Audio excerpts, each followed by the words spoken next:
Knife sharpening.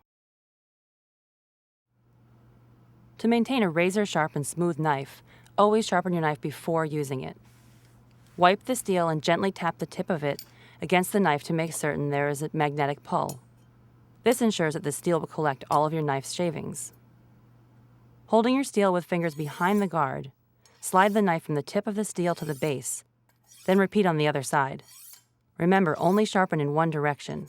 The purpose of the steel is to remove any nicks or jags and make the knife smooth and sharp. Keeping your knives sharp increases safety by decreasing slipping. From time to time, bring your knives to be professionally sharpened on a stone. Test the sharpness of your knife simply by using it. A tomato makes a good test.